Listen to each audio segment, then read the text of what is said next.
इतने उमंग और उत्साह के साथ देश ने अनुमोदन किया है, लेकिन साथ साथ समय की ये मांग है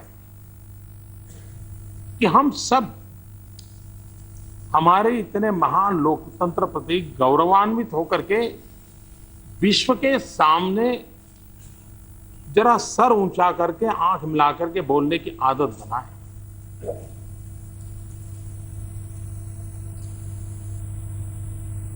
अमेरिका और यूरोप, उनकी कुल जनसंख्या से भी हमारे मतदाता उनके मतदाताओं से ज्यादा है।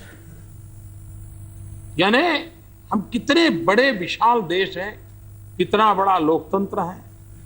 हमारे यहां अनपढ़ हो, गरीब हो, गांव में रह रहा हो, पहनने को कपड़े भी ना हो, लेकिन उसके रगों में जिस प्रकार से लोकतंत्र ने जगह बनाई, ये हमारे देश के बड़े गौरव की बात है।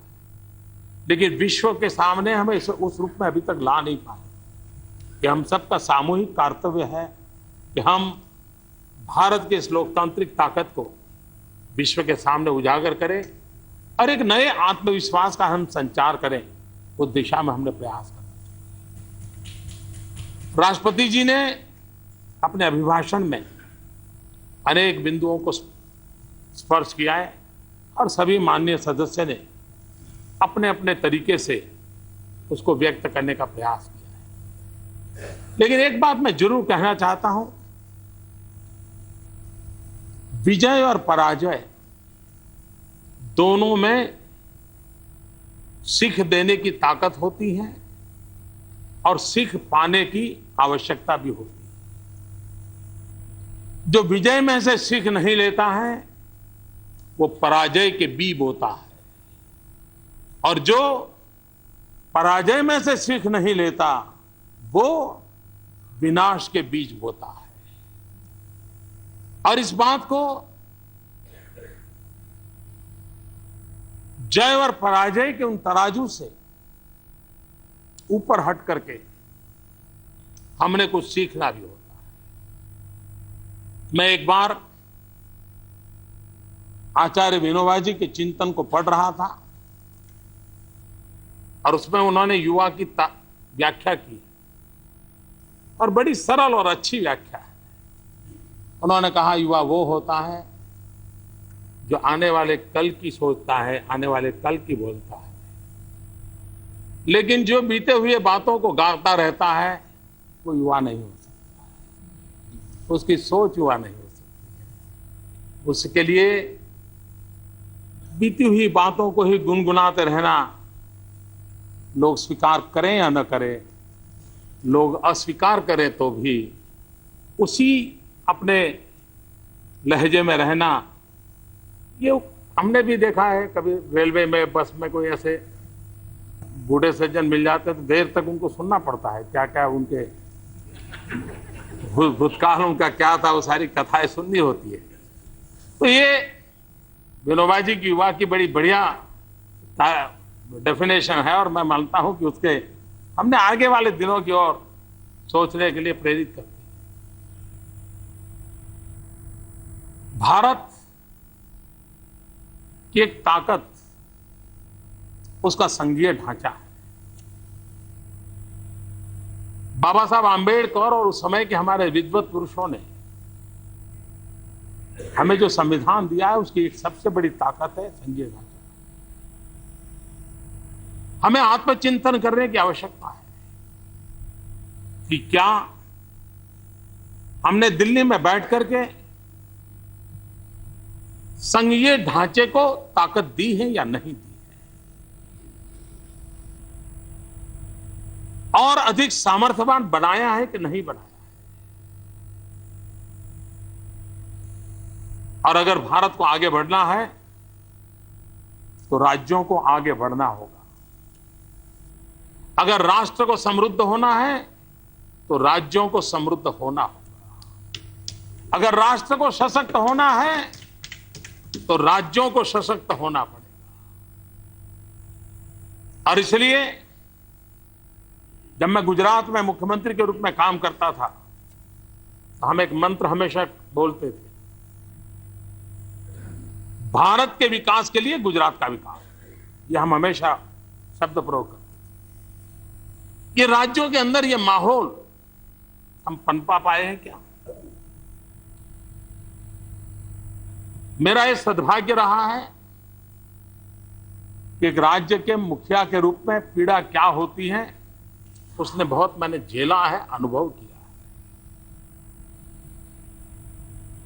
मेरा यह भी सौभाग्य रहा है कि अनुकूल सरकार दिल्ली में हो तब राज्य का क्या हाल होता है, और प्रतिकूल सरकार दिल्ली में हो तब राज्य का क्या हाल होता है। और इसलिए मैं एक भुक्तभोगी व्यक्ति हूं। मैंने इन कठिनाइयों को झेला है। राज्य को कितनी मुसीबतें झेलनी पड़ती हैं इसको मैंने भली भांति समझा है। राज्य कितनी ठोकरें खाता है, राज्य की बात को किस प्रकार से नकारा जाता है, सिर्फ निजी स्वार्थ के खातिर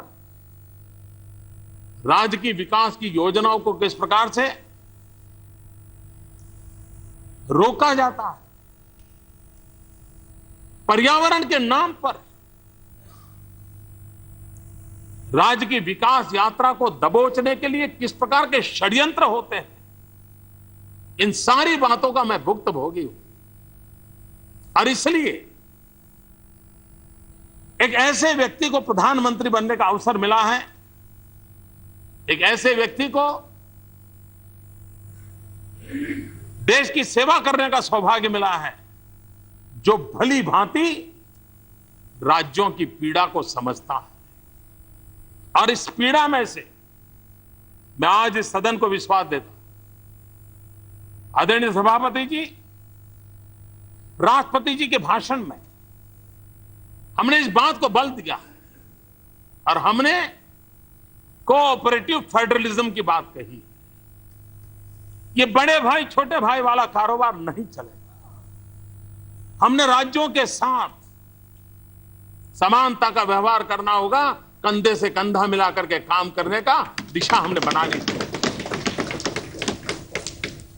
हमने एक ऐसी कार्य संस्कृति विकसित करनी होगी जिसमें राज्य को भी अनुभूति हो कि मैं भारत की भलाई के लिए काम कर रहा हूं, और भारत की सरकार चलाने वाले लोगों के भी मन में रहना चाहिए हिंदुस्तान का छोटा सा छोटा राज्य भी क्यों ना हो, उसके विकास के बिना हिंदुस्तान का विकास होने वाला नहीं है। ये मन की रचना के साथ, इस मन की रचना के साथ देश को आगे चलाना। और मैं आदरणीय सभापति जी बड़ा विश्वास से कहता हूं कि बहुत सी बातें ऐसी हैं जो हम राज्यों को विश्वास में लें तो हमारे कार्य की गति बहुत बढ़ सकती है। हमने एक टीम इंडिया कंसेप्ट की बात आदरणीय राष्ट्रपति जी के भाषण में कही। भारत जैसे संघीय राज्य को, व्यवस्था वाले देश को चलाना है तो प्रधानमंत्री और सभी मुख्यमंत्री इनकी एक टीम के रूप में काम करना चाहिए, एक टीम इंडिया के रूप में काम करना। प्रधानमंत्री और उनके कैबिनेट के मंत्री, ये टीम सफिशिएंट नहीं है। प्रधानमंत्री और राज्यों के मुख्यमंत्री, यही टीम का एक स्वरूप हमने उभारना होगा, और उस पर हम अगर बल देंगे तो हम राज्यों की ताकत राष्ट्र के विकास में हम जोड़ पाएंगे। आज मैंने सुना, हमारे मैत्री जी का भाषण हुआ, उन्होंने कहा कि उनके मुख्यमंत्री ने 40 चिट्ठियां लिखी थी, एक जवाब नहीं आया था।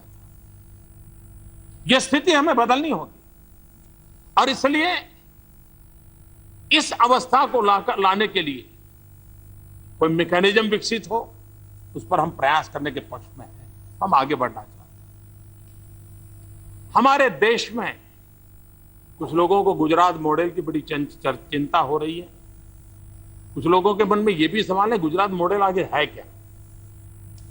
तो उनकी इस मुसीबत का तो मैं अंदाज लगाता हूं। गुजरात मॉडल को अगर सरल भाषा में समझना है तो वो ये है कि अगर उत्तर प्रदेश में मायावती जी की सरकार ने कोई अच्छा काम किया हो, उसको समझना, स्वीकार करना और हमारे यहां लागू करना, ये गुजरात मॉडल।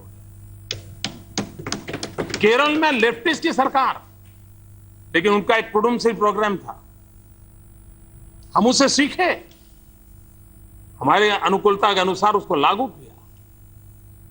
हमने, और सबसे बड़ी बात है कि आज एक राज्य दूसरे राज्य की जो चर्चा हो रही है वो मॉडल की चर्चा हो रही है, और मॉडल की चर्चा विकास के संदर्भ में हो रही है। ये हमारे लिए एक अच्छा माहौल तैयार कर रही है कि एक राज्य दूसरे राज्य के साथ विकास के स्पर्धा के साथ चर्चा कर रहा है।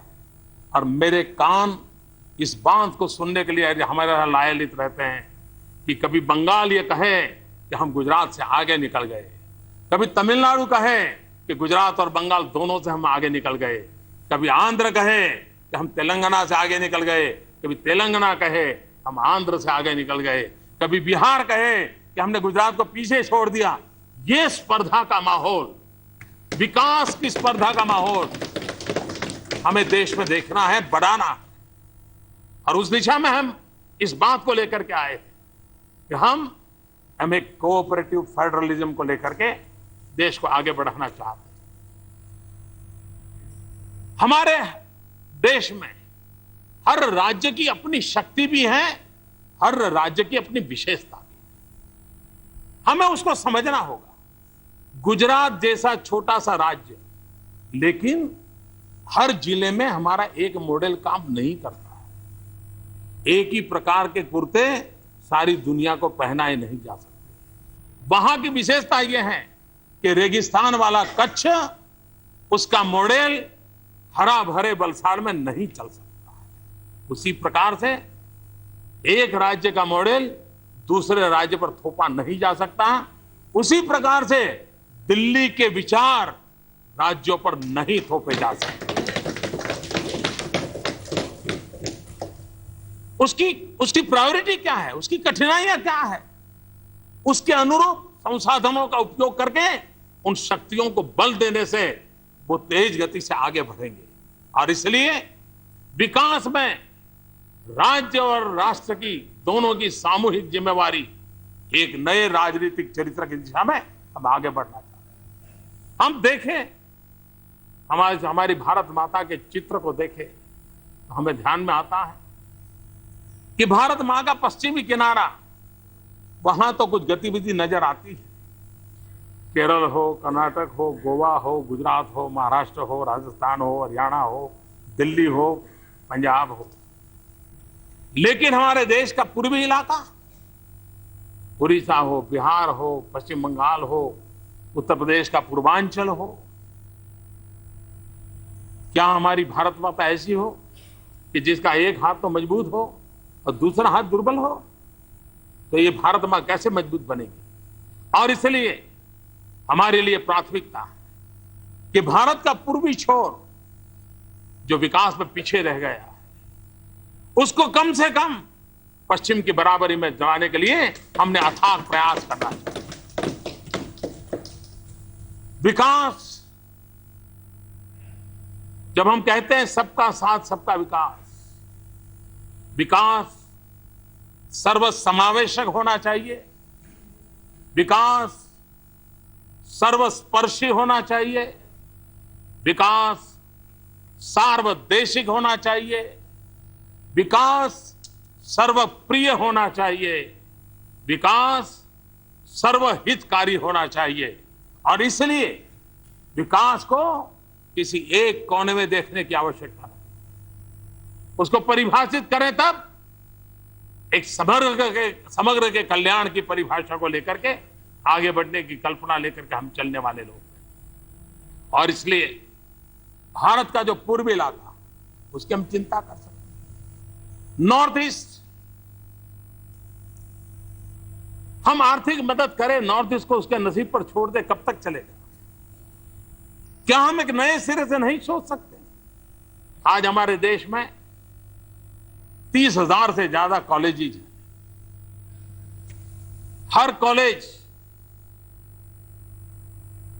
हफ्ता 10 दिन के लिए टूर पे जाते हैं स्टूडेंट्स, और रेगुलर कार्यक्रम होता है।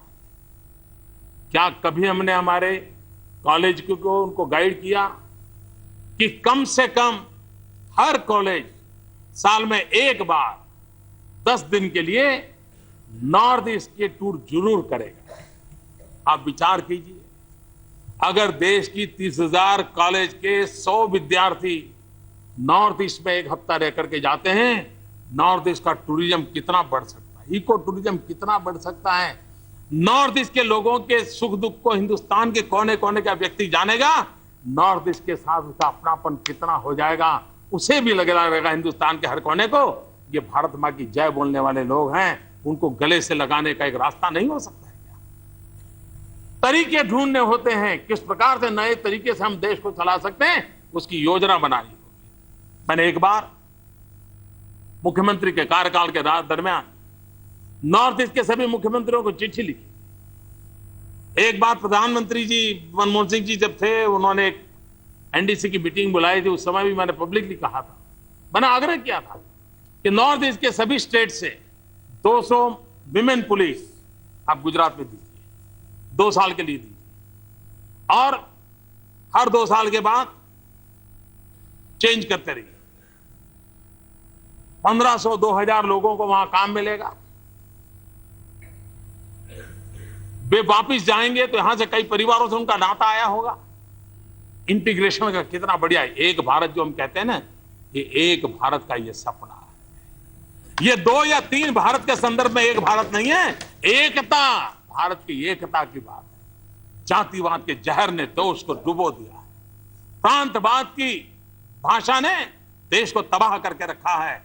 समय की मांग है कि तोड़ने वाली भाषा छोड़ करके एकता की भाषा को एक स्वर से बोलना चाहिए, और इसलिए एक भारत श्रेष्ठ भारत का सपना हमने लाया है। लेकिन एक में से भी किसी को 2 दिखता है, उनकी मानसिक बीमारी का परिणाम है। न कोई 2 या 3 का विचार है, एकता का मंत्र लेकर के हम आए, भाषा से परे होकर के, जाति से परे होकर के, संप्रदाय से परे होकर के, एक राष्ट्र का सपना लेकर के हम चलें। यह देश विविधता में एकता वाला देश है, एक रूपता वाला देश है नहीं, और देश एक रूपता वाला बनना भी नहीं चाहिए। हम वो लोग नहीं हैं कि हर 20 किलोमीटर एक ही प्रकार के पिज्जा खाएं। हम वो लोग हैं, नीचे से निकले तो इडली खाते खाते ऊपर जाते जाते परोठा हो जाता है। ये विविधता से भरा हुआ देश, ये विविधता से भरा हुआ देश है, उसे एक रूपता से नहीं रखा जा सकता। और इसलिए एक भारत श्रेष्ठ भारत का सपना लेकर के हम देश के कल्याण की बात कर रहे हैं। हमारे देश में संसाधनों के संबंध में हम एक नए तरीके से प्रेरित कैसे करें। राज्यों की अपने स्वभाव है, अपनी विशेषता, अपनी कठिनाई है। उन समस्याओं को सामूहिक रूप से समाधान करने का कल्चर क्यों न बने।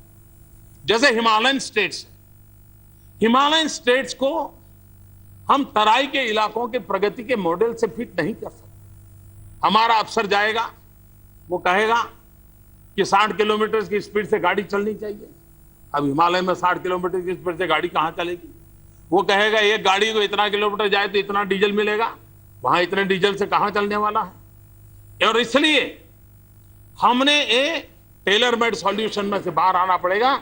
और इसलिए राष्ट्रपति जी के भाषण में एक बात को हमने उजागर किया कि हिमालयन रेंज के जितने स्टेट्स हैं उनको एक साथ बिठा करके उनकी समस्याओं को समझा जाए, उनके लिए कोई कॉमन व्यवस्था विकसित कर सकते हैं क्या, उस दिशा में प्रयास करें। कोस्टल स्टेट्स, समुद्री तटी पर विकास, आज विश्व व्यापार का युग है। कितनी तेजी से हमारे समुद्र तट का विकास होना चाहिए था। हमारा भारत का समुद्र तट भारत की समृद्धि का प्रवेश द्वार बन सकता है। हमारा कोस्टल एरिया भारत की प्रॉस्पेरिटी का साधन बन सकता है। लेकिन आज वो सबसे ज्यादा उपेक्षित है। हमने ज्यादा से ज्यादा छोटा तो मछुआरों का सोचा, हमारे पूरे कोस्टल बेल्ट के डेवलपमेंट के लिए नहीं सोचा। और इसीलिए तो राष्ट्रपति जी के भाषण में कोस्टल डेवलपमेंट के लिए एक अलग से विचार करने के लिए व्यवस्था सोची। और चाहते हम कि कोस्टल राज्य एक साथ बैठे, कोस्टल डेवलपमेंट में कॉमन क्या विचार हो, क्या कठिनाइयां, एक दूसरे को कोऑर्डिनेट कैसे करें, एक दूसरे की ताकत कैसे बने, और विकास की स्पर्धा में एक दूसरे को कैसे अपने अनुभवों को शेयर करें। अगर भारत का समुद्री तट, हम एक ऐसे भौगोलिक लोकेशन पर हैं, हम ईस्ट और वेस्ट को जोड़ने के लिए एक समुद्री बहुत बड़ी ताकत बन सकते हैं। लेकिन हमने उसके जितना आगे बढ़ना चाहिए। आज कोलंबो छोटा सा देश का एक कोलंबो विश्व व्यापार में, सामुद्रिक व्यापार में जिस प्रकार का सेंटर बना हुआ है, इस तरफ सिंगापुर बना हुआ है, इस तरफ पाकिस्तान के अंदर चीन अपने डेरे तंबू डाल रहा है, तब जाकर के भारत के समुद्री तट की ओर एक विशेष ध्यान देने की आवश्यकता है। क्या उसके लिए हमारे समुद्र तट के राज्यों के विकास का मॉडल उनके साथ बैठ करके नहीं बनाया जा सकता? हमारे यहां लैंडलॉक्ड स्टेट्स है, उनमें भी विविधताएं भरी पड़ी है। उनकी विविधताओं को समझ करके, हमारे यहां माओवाद से इफेक्टेड एरिया है, कुछ माओवाद प्रोन जोन भी है, क्या उसी को आइडेंटिफाई करके उनके साथ बैठ करके उसी स्पेसिफिक समस्या के समाधान के लिए केंद्र और राज्य मिलकर के काम नहीं कर सकते? और इसलिए हम आगे आने वाले दिनों में इन चीजों को आगे कैसे ले जाए, उस आगे ले जाने का हमारा रास्ता भी यही लेकर के हम चलना चाहते हैं, ताकि हिंदुस्तान का हर एक राज्य अपनी शक्ति और सामर्थ्य के आधार पर विकास की यात्रा में आगे। आजकल क्या हुआ है, हम दिल्ली में राजनीति माइलेज प्राप्त करने के लिए कोई भी निर्णय कर लेते हैं, कोई भी कानून बना देते हैं, लेकिन उसको इंप्लीमेंट करने की जिम्मेवारी स्टेट की होती है। उसके पास रिसोर्सेज नहीं होते और इसलिए वो योजना धरी की धरी रह जाती है, अखबार में 4-6 दिन आ जाता है और फिर गाली पड़ती है स्टेट को कि आपने, दिल्ली ने किया, आपने लागू नहीं किया। ये तनावपूर्ण वातावरण हम क्यों पैदा करते हैं? मैं राज्य में रहा हूं, इसलिए मुझे मालूम है कि ये तनाव हमें विपरीत दिशा में ले जाता है और इसलिए हमने स्थितियों के विषय एक गंभीरता से सोचने की आवश्यकता है और उसमें बदलाव करने की आवश्यकता है। हमारे एग्रीकल्चर के भी एग्रो क्लाइमेट जोन है, हर राज्य में एक निश्चित फसल के एरिया है, क्यों ना उसका मैपिंग तो है, लेकिन गेहूं पकाने वाले राज्यों की अलग समस्या है, उनको अलग से बिठा करके बात करें। चावल पकाने वाले राज्यों की अलग समस्या है, उनसे बात करें। गन्ना पकाने वाले राज्यों की अलग समस्या है, उनसे अलग से बात करें। हम जब तक इश्यू सेंट्रिक फोकस एक्टिविटी नहीं करते, हम इस इतने बड़े विशाल देश को सिर्फ दिल्ली से चलाने की कोशिश करते रहेंगे। नीतियां बनाने का दुनिया को हम कहेंगे, इतने एक्ट बनाए, इतना लिखना किया, फलाना किया, लेकिन इससे स्थितियां नहीं बदलेगी। आज आवश्यकता है हम अपने विचारों को, अपनी बातों को आखिरी व्यक्ति तक कैसे पहुंचाएं। लास्ट माइल डिलीवरी ये सबसे बड़ी समस्या है और उसके लिए मूल कारण है गवर्नेंस। स्वराज्य मिला, हम इस बात को स्वीकार करना चाहिए कि हम स्वराज्य नहीं दे पाए। और जिन्होंने मैं नेता चुना गया उस दिन का भाषण सुना होगा, मैंने साफ कहा है, मैं इस विचार का नहीं हूं कि पूरा पहले की सरकारों ने कुछ नहीं किया, और कोई सरकार कुछ न करने के लिए तो आती नहीं है, हर सरकार कुछ करने के लिए आती है।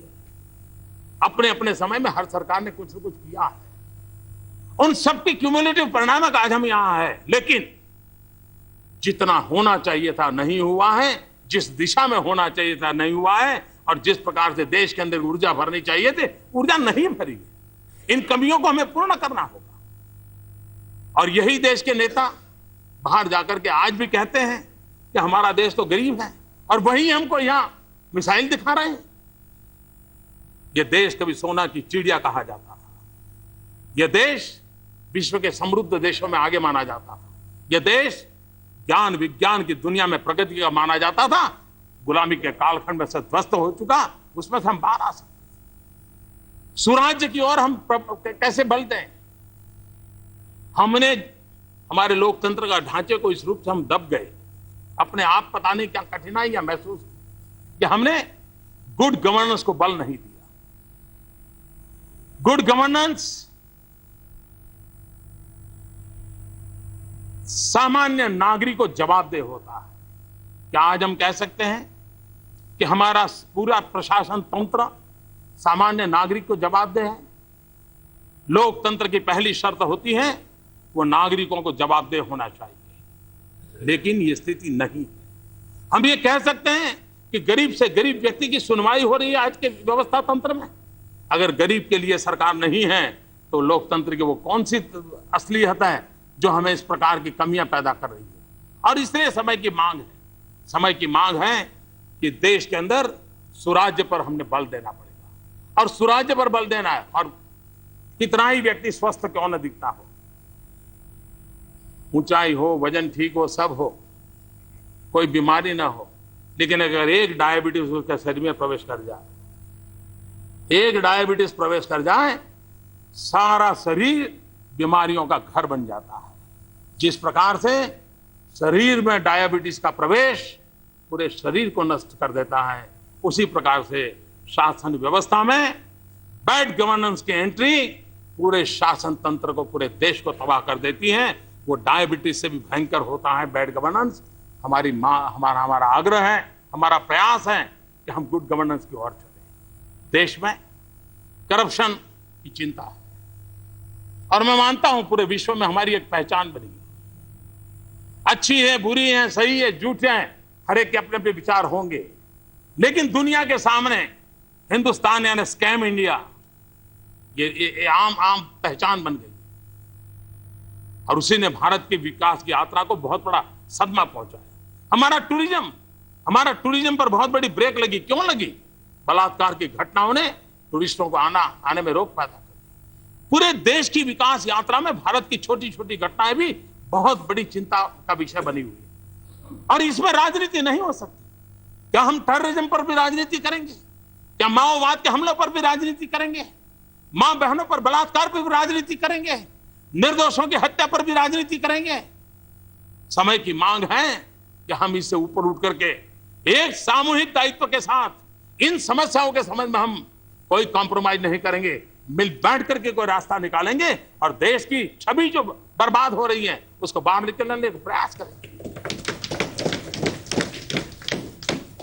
विश्व का भारत के प्रति आकर्षण बन रहा था, टूरिज्म के लिए लोग हिंदुस्तान की तरफ मोड़े थे। अचानक पिछले कुछ समय गिरावट आई है, इसी घटनाओं के कारण। ये हमारी सामूहिक जिम्मेवारी नहीं है क्या? क्या राजनीति से ऊपर उठ करके इन समस्याओं के समाधान के लिए रास्ते नहीं निकाले जा सकते? ये ऐसा सदन है जब देश का टैलेंट बैठता है, देश की विद्वत सभा है। ये इन्होंने मार्गदर्शन करना पड़ेगा, इसी गृह ने मार्गदर्शन करना पड़ेगा। हमने मिल करके रास्ते खोजने पड़ेंगे और हमारी कोशिश है कि हम मिल बैठ करके कोई रास्ता खोजें और देश को आगे ले जाए। हमारे देश में करप्शन के खिलाफ आम आदमी का रोष है। हमारी कानूनी व्यवस्था में कौन करप्ट आदमी कब जेल जाएगा, देश इंतजार करने को तैयार नहीं है। उसके हाथ में जो शस्त्र है उससे वो राजनेताओं को सजा देने के लिए आज वो काबिल हुआ, लेकिन उससे बात बननी नहीं है। लेकिन जितनी चिंता करप्शन के बाद की होती है, उससे ज्यादा चिंता करप्शन न हो उसके लिए करने की आवश्यकता। और इसलिए राष्ट्रपति जी के भाषण में हमने उस बात पर भी बल दिया है कि करप्शन के बाद के लिए लेने वाले मेजर्स को ज्यादा चर्चा हो चुकी है, उसके कई मुद्दे हैं, लेकिन करप्शन न हो उसके लिए भी तो कुछ चीजें की जा सकती है। और उसमें एक है state must be policy driven. अगर राज नीतियों के आधार पर चलता है, ब्लैक एंड व्हाइट में नीतियां अवेलेबल है, तो किसी को भी डिस्क्रिमिनेशन का स्कोप नहीं रहता।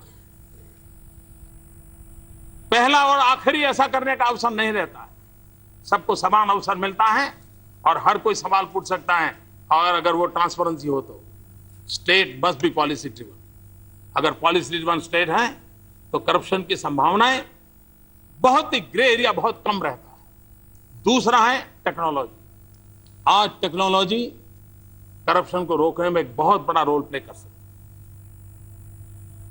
अगर एनवायरमेंट मिनिस्ट्री की फाइलें ऐसे ही जमा रहती हैं और भांति भांति के आरोप लगते हैं, लेकिन वही ऑनलाइन हो, कोई भी एप्लीकेंट हो अपने पासवर्ड से देख सकता है कि आज मेरी फाइल की क्या पोजीशन है, अपने घर बैठ करके ऑनलाइन देख सकता है।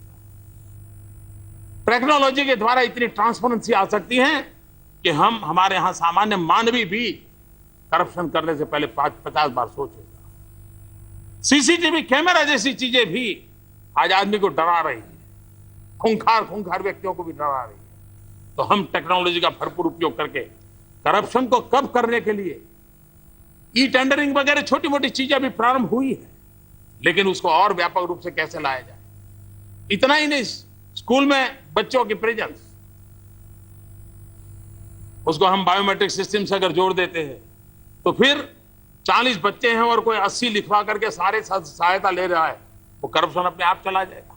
ग्रासरूट लेवल से टॉप लेवल तक करप्शन की सारी बातें करता है।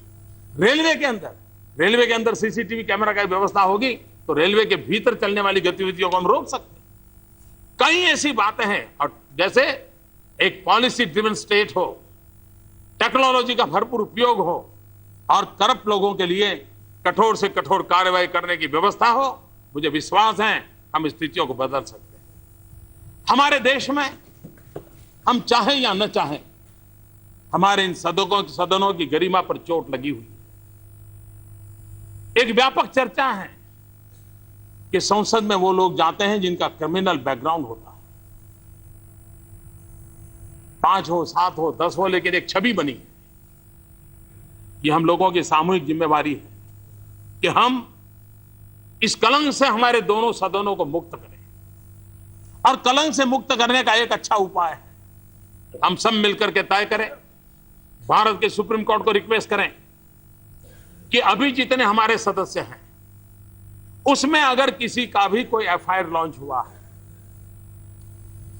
जुडिशियल मैकेनिज्म के द्वारा उसको एक्सपीडाइट किया जाए और 1 साल के भीतर भीतर दूध का दूध और पानी का पानी होना चाहिए। जो गुनहगार हो वो जेल चला जाए, जो निर्दोष हैं वो बेदाग होकर के दुनिया के सामने खड़ा हो जाए। क्यों? और राजनीतिक कारणों से इतने गुना रजिस्टर होते हैं, कई निर्दोष लोग मारे जाते हैं। और देश को और दुनिया को हम बताएं कि भाई कम से कम 2015 के अंदर हम एक ऐसे हिंदुस्तान में सदन देखेंगे, चाहे लोकसभा हो, राज्यसभा हो, जहां पर बैठा हुआ कोई व्यक्ति ऐसा नहीं होगा जिस पर कोई दाग लगा होगा। दुनिया के अंदर हम एक शुरुआत कर सकते हैं। अगर एक बार हम लोकसभा को इस प्रकार से क्लीन कर दें तो फिर राजनीतिक दलों को भी टिकटें देते समय 50 बार सोचना पड़ेगा। अगर हम 1 साल के भीतर भीतर सफाई कर देते हैं, सीटें खाली होने लगेगी, कोई हिम्मत नहीं करेगा। यह क्रम बाद में असेंबली में ले जाया जाए, धीरे धीरे कॉर्पोरेशन में ले जाए, और एक बार माहौल बन जाएगा और सर्वसम्मति से बनेगा तो हम राजनीति को अपराधीकरण से मुक्त कर सकते हैं। इसकी शुरुआत करने का यह सही तरीका है, और इसलिए राष्ट्रपति जी के अभिभाषण में उस बात का भी उल्लेख किया है। मैं आशा करता हूं हम सब, और मैं नहीं मानता हूं इसमें कोई ऐसा होगा जिस पर एफआईआर होगी वो भी कहेगा साहब ये लटकती तलवार 15 साल से लटक रही है। हर बार मुझे नामांकन करते समय लिखना पड़ता है, हर बार एनजीओ के द्वारा अखबार में छपता है कि इसके ऊपर 30 गुना है, इसके ऊपर 25 गुना है। हर कोई मुक्ति चाहता है। न्याय की प्रक्रिया को उस प्रकार से हम संचालित करें, और मैं मानता हूं कि सभी सदस्य, लोकसभा के हो, राज्यसभा के हो, ये सब मिलकर के इस बात के लिए सहयोग करेंगे, और हम उस दिशा में सुप्रीम कोर्ट की मदद लेकर के जो गुनहगार हैं उनके लिए जेल हो, जो बेगुनाह हो वो बेदाग दुनिया के सामने प्रस्तुत हो, उसकी व्यवस्था हमने करनी चाहिए। और ये 2 सदन में वो सामर्थ्य है कि उस काम को कर सकते हैं। ऐसे अनेक विषय हैं।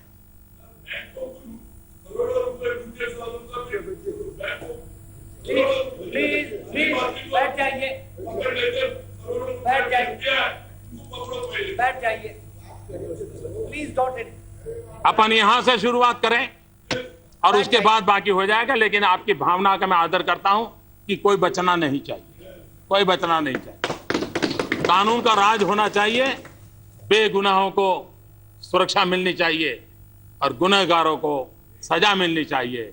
और इसीलिए तो अभी जो ब्लैक मनी के लिए 2 साल से एसआईटी बनाना लटक रहा था, हमने आते ही उस काम को कर दिया, क्योंकि हम मानते हमारी ये प्राथमिकता है।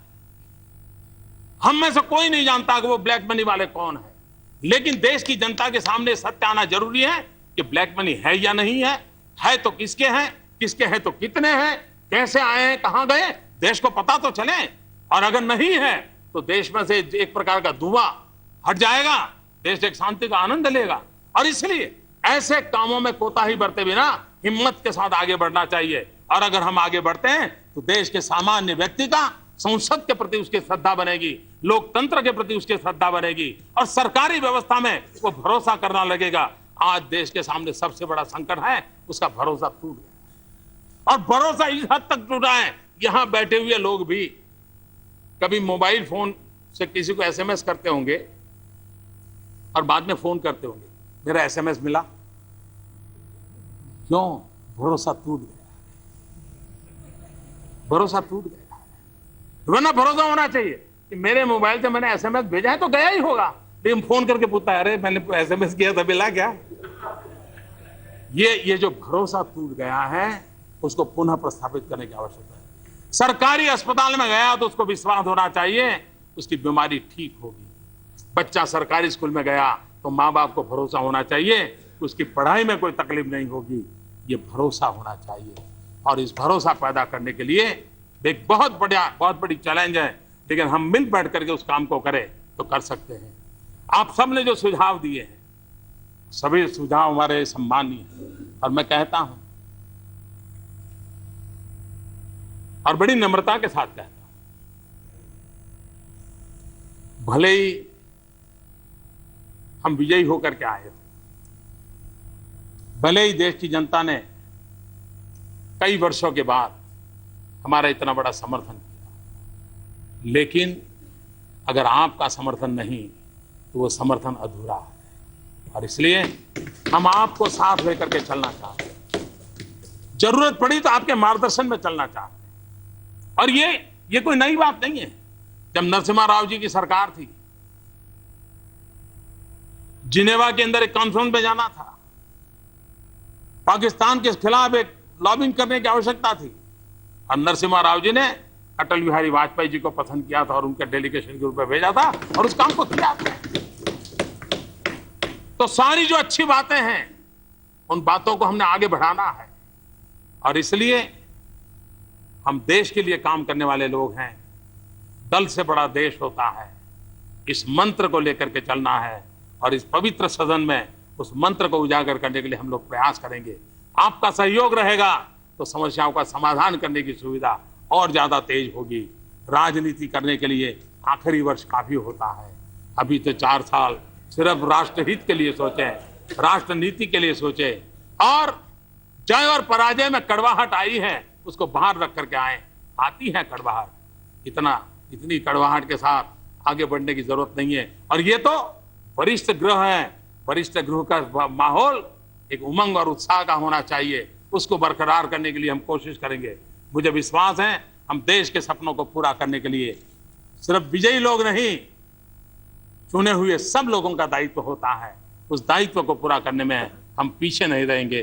फिर एक बार सदन के सामने अपनी बात रखने का मुझे अवसर मिला, मैं आपका आभारी हूं, और मैं पूरे सदन को प्रार्थना करता हूं तो जो प्रस्ताव आपके सामने रखा है वो प्रस्ताव का सर्वसम्मति से समर्थन करते हुए देश को हम नई दिशा दें, नई ताकत दें। बहुत बहुत धन्यवाद।